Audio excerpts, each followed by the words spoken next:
The topics and opinions expressed in the following show are solely those of the host and their guests and not those of W4CY Radio, its employees, or affiliates.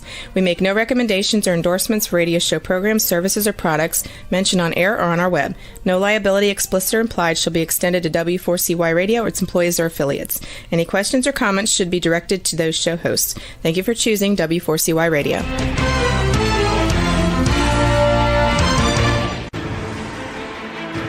What's working on purpose anyway? Each week, we ponder the answer to this question. People ache for meaning and purpose at work, to contribute their talents passionately, and know their lives really matter. They crave being part of an organization that inspires them and helps them grow into realizing their highest potential. Business can be such a force for good in the world, elevating humanity. In our program, we provide guidance and inspiration to help usher in this world we all want, working on purpose. Now, here's your host, Dr. Elise Cortez. Welcome back to the Working on Purpose program. Thanks for tuning in again this week. I'm your host, Dr. Elise Cortez, joining you live from Dallas, Texas, which is home base for me. By way of introduction, if you don't know me, I'm a management consultant specializing in meaning and purpose, organizational logotherapist, inspirational speaker, social scientist, and an author. You can learn more about me at elisecortez.com or gusto-now.com. If you've been tuning in for a while, then you know this program is a thought leadership series that enlightens and inspires listeners and viewers with insights from distinguished business leaders, authors, and subject matter experts. By listening in, you're part of the movement to create inspirational leaders and enlivening workplaces where we can thrive and do business that betters the world. Glad you're here. Now on to this week's program. With us today is Dr. Holly Woods. She is the founder of the Emergence Institute and a purpose activator, best-selling author, scientist, master coach, and mentor, speaker, business consultant, and a visionary who sees deeply into your soul. Today, we'll be talking about her new book, The Golden Thread, Where to Find Purpose in the Stages of Your Life, which demonstrates how to find the clues and hints about your purpose throughout your life and to see that your greatest contribution emerges from that clarity. She joins us today from San Francisco, California. Holly, welcome to Working on Purpose. Thank you, Elise. It's so great to be here. Really looking forward to this conversation. I am too. And let me just show our viewers your beautiful book. Dang it, this is gorgeous. Look at this beautiful book, The Golden Thread. Oh my gosh, darling. You have produced really something magnificent, and I really want to commend you for that. And I enjoyed every single last read of the, I think, nearly 400 pages that it was. So thank you for birthing it. Thank you so much. I just appreciate that you read it. It delights my soul every time somebody says they've read it and it was useful, because it was definitely something I had to birth. I can appreciate that. I can say that, I do that for all of my authors because that's part of my journey as well. But just today, for the first time, I was on somebody else's podcast and they did that for me. They read my book cover to cover. I'm like, oh, that's what it feels like. Okay. Well, let's kick it off here. I want to open with your purpose, and I want to just do a little bit of a quote from your book and then have you talk about it a little bit. It's so beautiful the way that you say this, Holly. You say, quote, "I didn't know then that truth-telling would be a major part of my identity and my purpose at age 4. It has become the psychic scalpel I use to help my clients uncover and claim their purposeful lives. I'm one of the most blessed people on the planet to get to see people's souls and call them to their life's work." That's so gorgeous. Thank you. And, the truth-telling part is actually just one facet of my purpose. There are several facets that I have clearly identified, and truth-telling is one of them.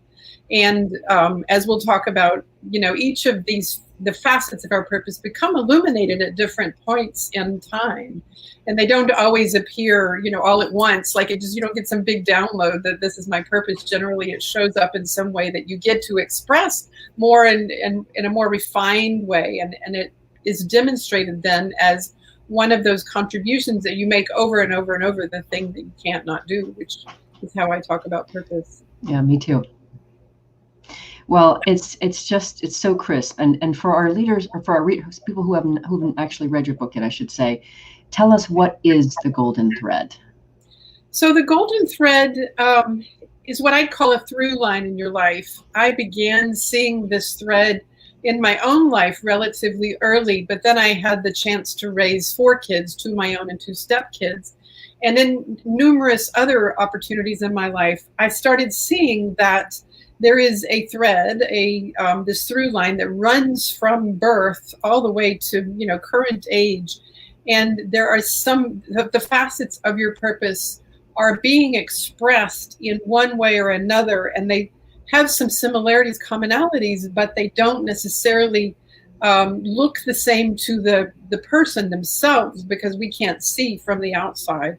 So as I work with clients, and I did this especially for my daughters who live very purposeful lives, is you get to see how this thread weaves through your life and is attempting to pull you and push you and give you a nudge and, you know, pull you along toward a more evolved expression over and over in life.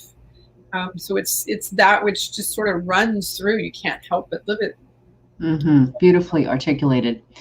And then along those same lines, I'd love for you to generate why purpose is worth pursuing in life.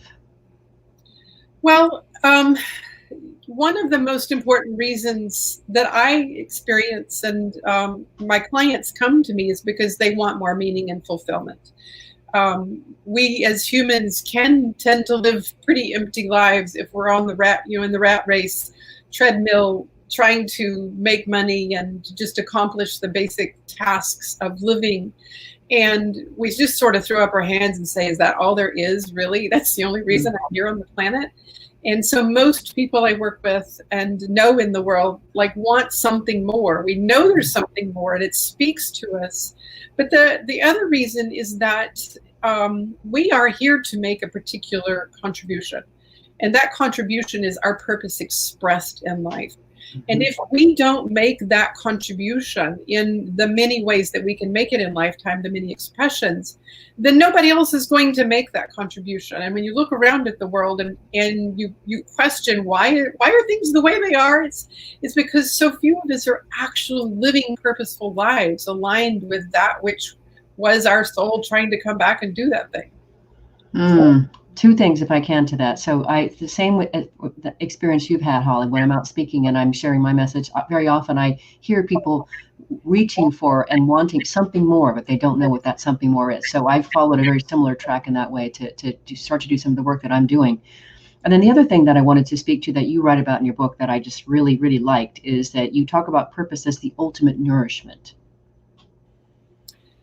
And so what I mean by that is that when we are living our purpose and blessing ourselves with it, and that blessing is a Tim Kelly phrase, I believe that until we bless ourselves with our purpose, for me, it comes in many forms: speaking powerful truths, shining love onto shadows. So I began to nourish myself probably in my 20s as I began to really begin to think about what my purpose was and understand how to deliver it in the world. It's like, oh, I actually want some of that. That's that gift that keeps on giving, but I wasn't giving myself any of that. And it's sort of the most basic, fundamental form of self-love, right? To nourish ourselves with that which is the deepest expression of our soul. So I began to nourish myself, and I noticed that we aren't literally able to give our purpose in the world fully until we can experience the beauty and the depth and this magnificent contribution. What's so great about that, what I got from that when I read that part of your book is I'd known this before, but then when I read those words from you, it was affirmed. The book that I just put out, Purpose Ignited, it's exactly that. It's what I wrote for me to help me, and I'm sharing it with my readers. So I just so got that. Yeah, I mean, we are best serving the world when we serve ourselves and our lives first, because then we become fully potentiated and can contribute our gift even greater. It's beautiful. So I want to get into this with you. One of the things you and I talked about before we got on air is that you've got so many really big, beautiful, dense concepts that we wanted to be sure and be able to treat them in our time together on air and really let our listeners and viewers walk away with something really meaty that they could put to work and start to process further in their lives. And so I want to next go into the 3 hypotheses that you talk about purpose and have you talk through each one of those. So I know you start with purpose is our GPS. So help us with that one. So because you have this through line, this golden thread that is attempting to nudge you and pull you along, if you are aware of it and aligned with it, it always gives you some sense of direction and focus. The clarity of purpose is really important for making choices about life decisions that can help you know if you're moving in the right direction or not. Not that there's a particular specific predestined way that we should live if we're on purpose, but that as opportunity comes in, if we have clarity, we can begin to make choices, and we energetically and emotionally and psychically feel, yeah, that's aligned with who I really am, or it's not, and I'm going to pass on that opportunity. Mm-hmm. So it helps guide us along, even in these difficult times of great uncertainty. Beautifully articulated and totally aligned. And then the next one, which I don't know a lot about, your second hypothesis is that our purpose is hidden by our wounding. So in my work, in my own life, and in my work with clients especially, I came to see that we really don't know who we are until we can release and or integrate the shadow that is so apparent in our lives. My conception of purpose is that, our purpose is always pulling us along, and it may actually pull us into a circumstance that's very uncomfortable or painful if we, are viewing it that way. And in fact, that experience is going to liberate something that has caused us to date to be less than who we really are. So I do a lot of work with clients on the shadow, integrating sub-psychic parts, doing energy work, releasing, old and more recent energetic blocks and karma, etc. And all of those things hide purpose because we look like something else other than who we really are, until we can integrate the parts that were repressed parts of us. Just quickly, my belief about purpose as it shows up is that often the parts of us that are most unique and most expressive of our purpose are the very parts in childhood that were those things our parents said, oh no, you can't be that. That's not what we do. That's not acceptable in our culture. So when we begin to integrate that part back into an adult's life, they magnify that very unique, aspect of themselves. And then their purpose, that element of purpose, becomes really pronounced. I'm not sure if that was adequate. There's a lot there. I know. I just want to say it's really profoundly compelling, that aspect of your work. And again, I don't know that I don't have an inquiry on that. So that's definitely a way that you approach your work that is new for me. And I just think it's very compelling. And then, of course, your third hypothesis, I certainly understand well, because you and I both have a PhD in human development. And so we would, of course, studied lifespan development psychology and the various stages of identity and expression and development. So your third hypothesis is our expression of purpose varies by developmental stage. And I find that so incredibly compelling, Holly, the work that you've done on that. Thank you.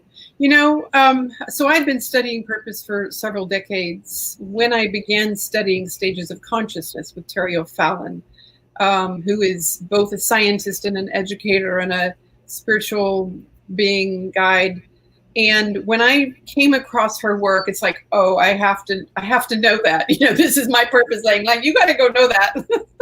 And so I began studying with her. And after the first week-long workshop I did with her, oh, my head was filled. It was like, oh my gosh, this explains so much. Doesn't it though? What I didn't understand about purpose. And so I immediately came home and began mapping purpose across the stages of consciousness in her model. And like, okay, now I get it. And so this was, I don't know, 6 or 7 years ago. And I began this deep exploration about and so that's when I began actually really testing it in my clients to see how does it show up. And that's what led me to the thread, because I began to see that it looks different across the stages of our life, depending on consciousness. From this perspective is perspective taking, our ability to see the world view, and how we can be in the world because of what we see.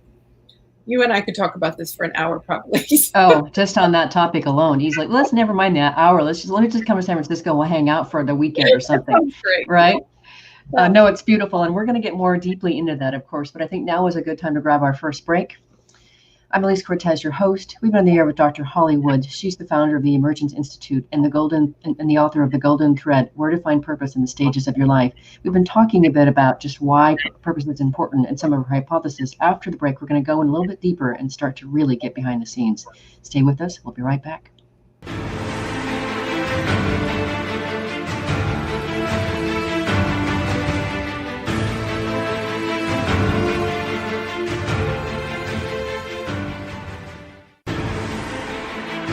Dr. Elise Cortez is a management consultant specializing in meaning and purpose, an inspirational speaker and author. She helps companies visioneer for greater purpose among stakeholders and develop purpose-inspired leadership and meaning-infused cultures that elevate fulfillment, performance, and commitment within the workforce.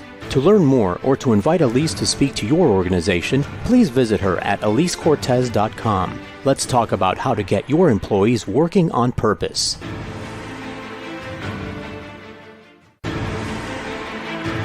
This is Working on Purpose with Dr. Elise Cortez. To reach our program today or to open a conversation with Elise, send an email to Elise, A-L-I-S-E, at elisecortez.com. Now, back to Working on Purpose.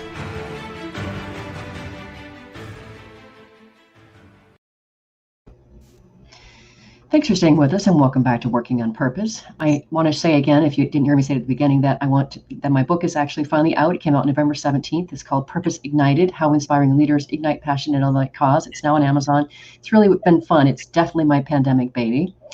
That's what came out of my time at home. If you're just joining the program, my guest is Dr. Holly Woods. She is the founder of the Emergence Institute and the author of The Golden Thread, Where to Find Purpose in the Stages of Your Life. She joins today from San Francisco, California. I'm your host, Dr. Elise Cortez. Okay, so Dr. Holly Woods, let's get into it. I really want to hear you generate this. Your stages of consciousness as an evolutionary framework, as I said before, is just to me so profound. And so first, if you would speak a little bit to why did what's behind that? Why is that important for us to understand from a developmental vantage point? Why purpose is an evolutionary force? Yes. Question. Yeah. So I'm not the expert to say purpose is the only evolutionary force, but I do know that it is an evolutionary force of significance. And, from my perspective, probably the most compelling for the vast majority of humanity, because it in itself pulls us along. So as we, I believe our souls bring us here in order to accomplish certain tasks and make some contributions and have these experiences in life. And if we are doing so across the stages of our life, not only are we fulfilling developmental tasks at the same time, but we are making greater and greater expressions of purpose. And so that it's a sort of a it's a virtuous circle or cycle, I guess, if you want to call it that, because it continually feeds and nourishes our soul to become more and more of itself. I often say that being on purpose is when we are more of who we are and less of who we are not. So because of that, we become a better version of ourselves over time, continuously. And so in that way, it is a driver of evolution, at least for us humans. Yes, and so I was very, very intrigued, and I could have gone down the rabbit hole forever on the 12 stages of consciousness that you have in your book as the evolutionary framework as you relate it to purpose being expressed. Mm-hmm. For our listeners and viewers, will you just sort of lay that out for them, how that framework works? Absolutely, and just again to reference that this is the work of Terry O'Fallon and her team at Stages International, and I have superimposed it on my work and purpose. I got it. I think it's brilliant. Yeah, as a scientist and a practitioner. So in Terry's work, the stages of consciousness model, there are 3 tiers. And the first tier is concrete. The second tier is subtle. And the third tier is meta-aware. And the concrete tier is kind of easy to describe. It's, living in the material world, the things we can see and touch and feel and name because they are concrete objects.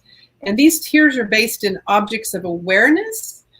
So what is it we as humans are tending to as we are aware of ourselves in our lifetime?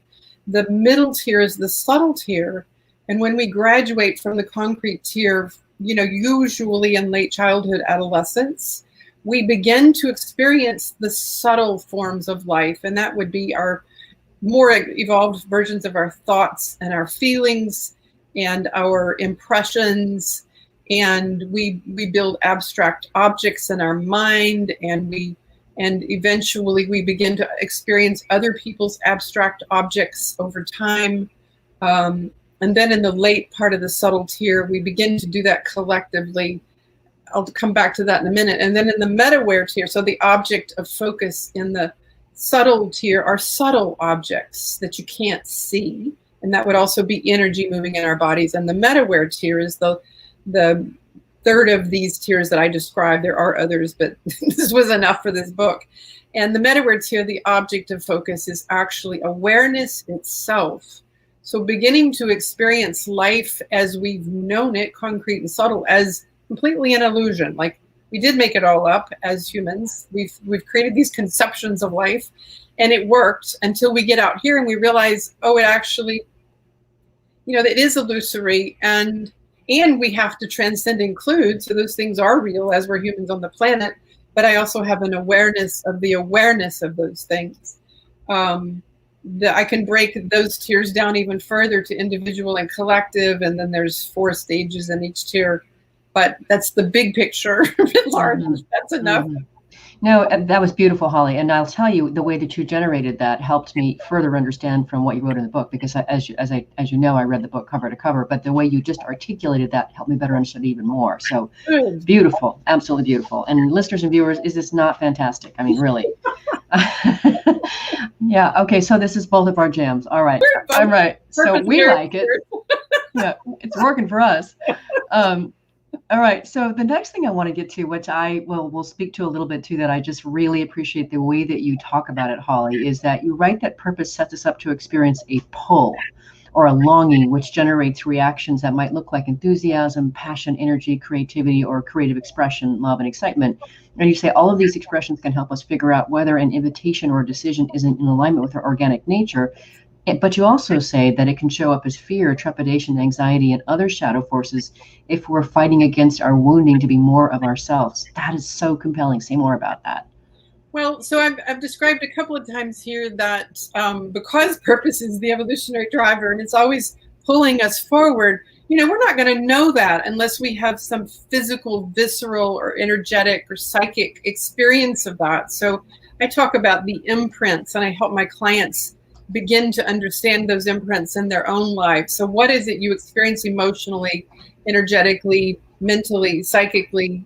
There's all of these, somatically, all the ways that we react to the world around us. So when we have, something comes into our awareness and it's an invitation, we're invited to do something with friends, let's say, and you get an experience like, do I want to do that or not? And you begin to tune in to what your body in all its imprints is telling you about. Is that aligned with the truth of me? Is that something that really fits in the version of myself that I am today and who I want to become? And so we begin to assess these things as we're moving forward. I've forgotten the second half of your question. I apologize. I've got so wrapped up. Well, I just wanted you to speak more to it. So you're doing great, because it's just what I wanted to showcase for our listeners and our viewers is to start paying attention to that pulling, right? Once we're in I want to call it like the force field of sorts, that it becomes, for me, impossible not to feel that.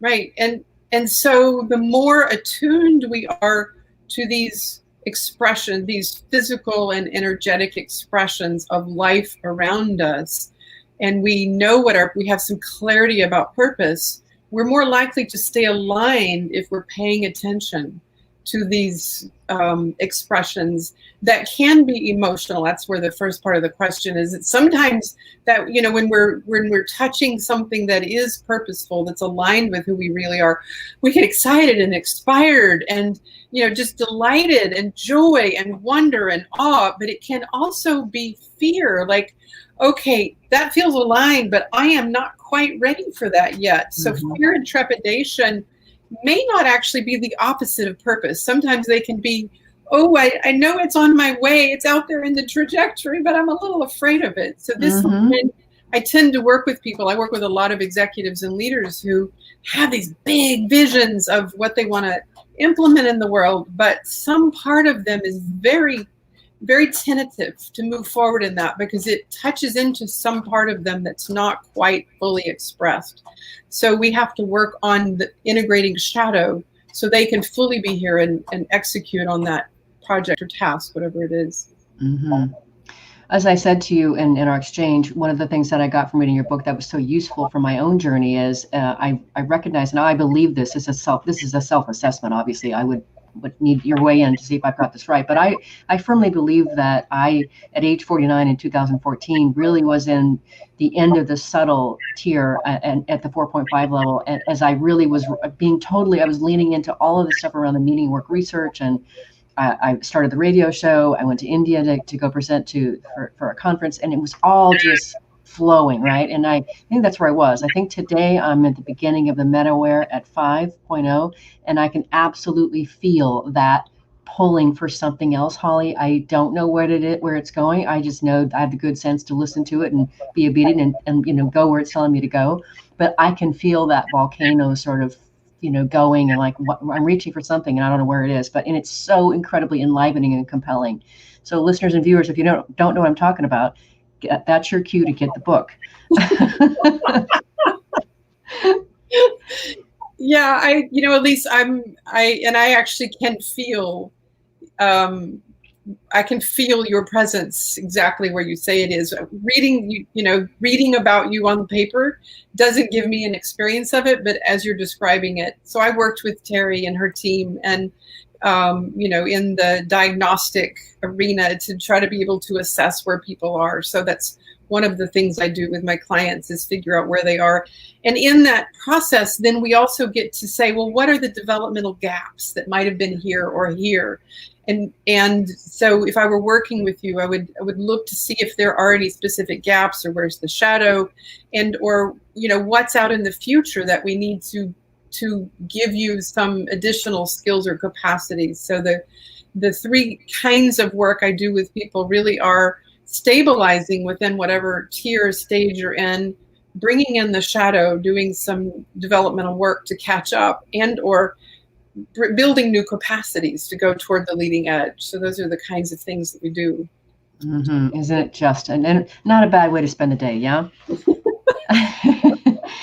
I'm lucky. I feel so grateful to do this. I'm so grateful that I chose to step onto this path and accept how I was being pulled. I'm so grateful for that. It's the best thing ever. And there's so much more to unfold. I know that it's a forever process, right? How lucky is that? All right. So another thing that I wanted to talk about for our listeners and viewers is you talk about 3 steps to lead us into greater purposeful expression. So I'd love to have you talk through each one of those. The first one you say is gaining clarity about our purpose. Yeah. And so the initial work I do with all my clients, regardless of, everybody has some sense of their purpose. And there's always another level of clarity that can help us gain the nuanced discernment that I have about my own purpose and that I like for my clients to have. Because when we have that deeply nuanced, one of a kind, nobody else in the whole cosmos has your purpose, then we can actually point you toward that in such minute ways that those expressions that we talked about, the somatic and energetic, etc., become more viable as indicators of alignment or not. When you're not so clear, it's a little harder to use those experiences in life. And I find that people who, I know my purpose, I hear that all the time. Oh, I know my purpose. And clearly there are many people doing wonderful work in the world. I do not intend to diminish the importance of doing good work. But knowing purpose allows you to have this keen discernment about this direction or that direction or this moment or, next month or, this partner, this colleague, and all of those things can be really confusing. When you add them all up, we can just feel like, oh my God, life's so overwhelming. But when you're on purpose in that deeply clear way, life gets easier. It's like you get out of bed and you know exactly what's on task today. Mm-hmm. Completely get that. In fact, it was interesting. I was on a coaching call with someone this week and was talking about your work, our work, and she's made amazing progress. And she's on her own journey. And she said, that sounds so overwhelming. And I'm like, actually, no, it's really yummy. It's really yummy. But for her, that's how it occurred. So All right. The second thing that you talk about there is, and this is so important, and I do this definitely in my work too, but I'm sure it's different than you do because I don't do the shadow stuff, but you talk about getting rid of the doubt, fear, limiting beliefs, childhood wounding, shadow, and karma that holds us back. So I mentioned earlier, probably because of my own life, so you and I do similar work, and obviously we each are living our own unique, nuanced version of purpose work, purpose activators. So because of my experience and my childhood and all the trauma that I had in life, this was a part of my way of being with purpose. And so, we all have things that can be cleaned up or cleared. And most of the people I work with have some level of shadow. And that's, shadow is just that which we can't see about ourselves. And so in my work, I help people see what it is that's keeping them from being their next best version of themselves. And often there is what I call sub-psychic parts that are not integrated and that need to be invited back in, negotiated with, resolved in order to become a part of the bigger whole. So we become more whole humans, more purposeful humans when all of those parts are reintegrated. And I do energetic work also, which releases energy from this lifetime and many other lifetimes, which kind of is a whole nother story as well. Mm-hmm. As you were speaking, I was just reminded that one of the most amazing, noble, humbling things about my experience in my work is that I literally get to witness watching people's molecules transform before my very eyes, right? Mm-hmm. As they come to a new understanding of themselves, they learn, they come to recognize really who they are, they come home to themselves. It's like the most amazing thing to witness that. Yeah, it is. I agree. Your third point is taking small, bold steps onto our aligned path. Curious to hear how you talk about that. So as an entrepreneur and a manifestor, kind of early in my life, I began building things. I just sort of couldn't help it. Could not do it. I didn't go get an MBA or have that kind of background, but because of who I am in the world and my ability to see abstract conceptions and then just go build them, I began building businesses and organizations and projects, and really it became a part of who I was. So I tend to work primarily with people who are building things, entrepreneurs or founders or executives who've got new projects. And oftentimes, the very first step, once you get clear and remove all the limitations, that what wants to come out is something creative. Whether it's a revision of a current product or a new role, there's something new that wants to be birthed, and usually we're quite trepidatious about stepping into that new version of us because we've not been there before. It's so new, and so I help people work on possibility mindset and gaining strategies and feedback loops and all these things, agile mindsets, all these things that would be considered sort of entrepreneurial business development kinds of tasks, but I incorporate them in my work because, what's the point of being on purpose if you're actually not offering the world, the most evolved version of you? So I help completely build that. Completely agree. Put it out to work in the world. We need it. I love what we each get to do, and I appreciate your unique, special way of doing it. So, so glad to have you on the air. Let's grab our last break. You're welcome. I'm Dr. Elise Cortez, your host. We've been in the air with Dr. Holly Wood. She's the founder of the Emergence Institute and the author of The Golden Thread, Where to Find Purpose in the Stages of Your Life. Stay with us. We'll be right back.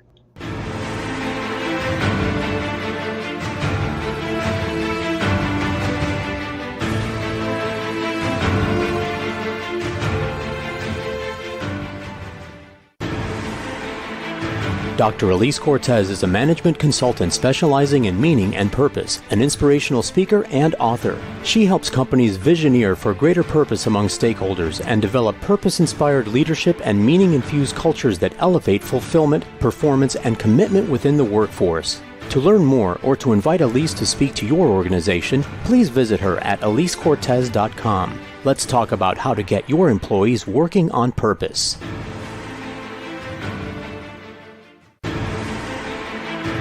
This is Working on Purpose with Dr. Elise Cortez. To reach our program today or to open a conversation with Elise, send an email to Elise, A-L-I-S-E, at EliseCortez.com. Now, back to Working on Purpose.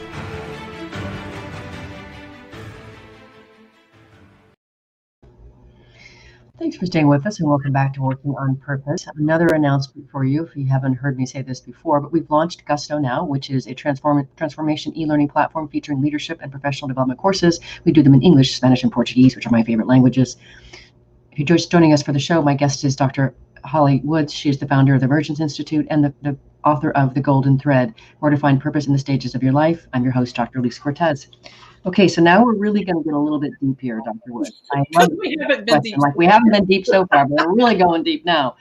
So one of the things that I appreciated you talking about, and I wanted you to generate this for our listeners and viewers, is you say that stage-specific interventions and approaches can support us to develop depth and breadth in each stage, so that our experience is grounded in the relevant developmental tasks and we organically unfold into our next expressions of purpose. So talk a little bit about these interventions and approaches. Right, and this was some of the work I did with Terry O'Fallon and her team, is learning to not only diagnose where people are in their specific stage, but what is needed to either stabilize in that stage or move to the next one. And I do want to say here a caveat that while one might think that further evolution, a more advanced stage is always preferable, I would caution us, because we always think more is better, but in fact it's more better to be stable in whatever stage you're in. And so many people in Western culture have taken the notion that if I just advance my spirituality and wake up and gain this vast awareness, that I'm going to be my best version of me. And I would say, hold on, unless you've actually integrated all your parts and done the shadow work and gotten all the developmental tasks done, then you're actually not going to serve us very well way out here in some, psychic bubble, because you can go to a non-dual place. And that has happened in our culture, Western culture, that has so preferred, evolution advancement over stability. And so what I do in these stages is see where people are, what are the developmental tasks. I look at capacities, both, as a master coach in integral coaching and in this work that I've done with Terry, I'm able to define, do we need to stabilize? Do we need to integrate shadow? Or do we need to work on leading edge? And there are specific interventions depending on the stage and the person themselves. I'm able to develop customized interventions. So they're not cookie cutter. They're very, very custom to the person. I want to acknowledge what you said in the beginning there, Holly, about the importance of not just, and you say this in your book beautifully, that it's not just a race for enlightenment. Right.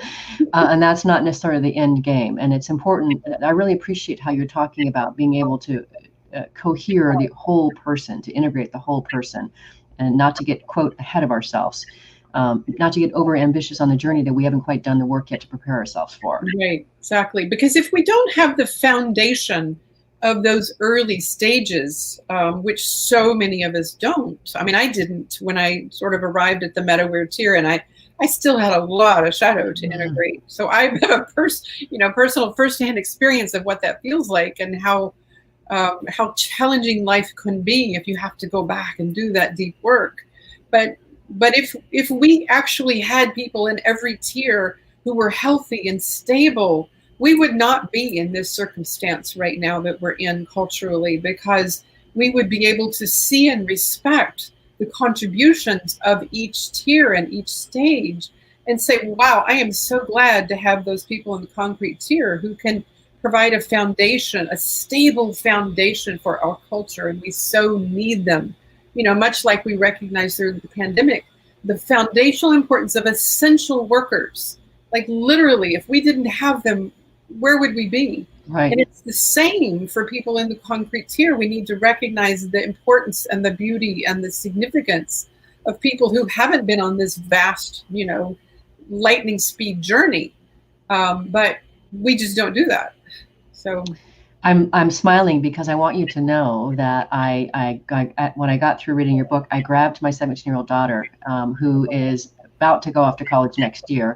And she wants to study biology and minor in psychology. And I said, you got to look at this. You got to look at this. These three tiers of awareness in relation to how she maps them to purpose. And they were both, and then she brought her friend over too.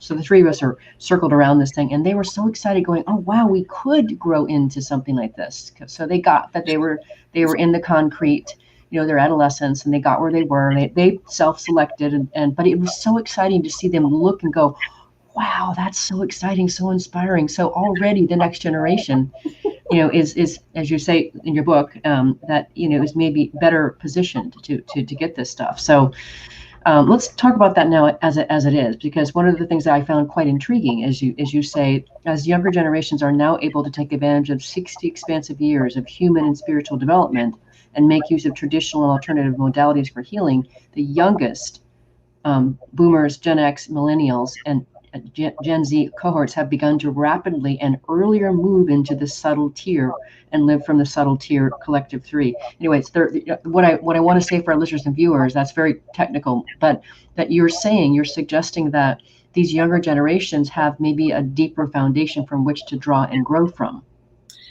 Excuse me. And that's true for every generation. If we've done our job, we as a generational cohort will have passed on the things we learned. And I can't say that, I'm a boomer, so we didn't do a great job of that. But I think in the access to the personal spiritual development work that is so accessible now that, we didn't even know what it was when I was an adolescent, like Dr. Spock was what my mother read. And so, my children, I can most speak to my adult children, they had access. They had a very weird mother, but they had access to many understandings and modalities that prior generations didn't have. And so I'm witnessing that these younger cohorts, it's in the zeitgeist. All the celebrities now do, all of these many things. It's just everywhere. There's no end to the amount of acceptability now for personal spiritual development work. And the subtle tier is our, it's our modus operandi. We live in the subtle world so deeply. I mean, through our devices and our intellectual property and just all the ways that we express ourselves in the subtle tier, the non-material. They have become so adept at living there. And they've also have a greater access to the collective, which is in each of the three tiers. Just briefly, it starts out 2 individual stages and 2 collective stages. So that happens in the concrete, the subtle, and the meta-aware. And so because of this global environment that we now live in, and especially in the pandemic, we began to experience people all over the world like, oh my God, they're just like us. There's hardly any distinction. There's more commonality than there is difference. And in that process, especially during the pandemic, I witnessed we shifted from a early subtle stage center of gravity culturally to a later subtle stage center of gravity because of the lockdown. We accessed our phones and our iPads and our many devices, and we connected with people all over the world. Yes. And we began to see the commonalities in us as humans and understand that we are actually really just one big collective, aren't we? There's hardly any distinction. Those of us who have done enough work and integrated those repressed parts anyway can see that. But that was a long answer. No, it was just stunning. It's just so exciting. And I look at that and I think what I hear is just inspiration, possibility, and definitely coming together. I've been saying since the beginning that this has really taught us that we really are in this together, and looking for how it is that we are connected and how we're similar and how we can support each other. It's such a great opportunity. So I really gravitated to that part of your book, talking about these younger generations. We're so close to being out of time, Holly, so I have 2 more questions for you. If you could just treat, maybe just briefly here, this next one, but you talk about how purpose and our own development are a process of not only evolution, but also involution. And you say that our soul purpose inwardly unfolds and then outwardly expresses itself over and over throughout our lifetimes. It's such a great way to articulate something really spectacular. And I didn't know there was a word involution. It came to me one day. It was like a download. And I'm like, what is an involution? And I had to go look it up. And so it's what we do innately when in this evolutionary drive to become more of ourselves. We have an experience, we take it in, we grapple with it, we, in the internal milieu, we become something as in response to that experience, and then we put out a new expression. And so really simply, it's just this feedback loop from out to in, to out to in, to out to in. And each time we have an experience, we're doing this all day long, every day, right? So each time we have the experience, we just sort of wrestle with it inside, and it becomes a refinement of who we are. And so I guess you could call involution that internal refinement process that our soul and our mind and our spirit are just really wrestling with, like, well, how does this fit with my internal milieu? And then it becomes a new expression of ourselves. What I get when you talk about that, Holly, is it feels like your golden thread is just looping round and round and round. Yeah. It's either a virtuous or a vicious cycle, depending on which trajectory you're on. Yes. Well, here we are. We've already gotten to the end of this, and it's amazing how fast it went. And I'm so grateful that you came into my life. Thanks to Ellie Tahar in New Zealand. Thank you, Ellie, for delivering Holly to me. This program, Holly, is listened to listeners across the globe, and people that are listening to this are really trying to help understand their own, improve their own experience of meaning and purpose in their lives, and to become a more inspirational leader and have a greater impact on those that they lead. So what would you like to leave listeners with today?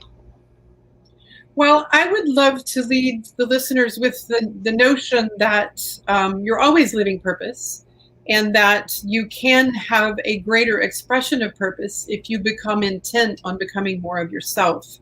And I have several free resources on my website, emergenceinstitute.net. There's a Purpose to Impact roadmap that lays out the 12 steps that I use with my clients to go from purpose clarity to full expression, having impact in the world.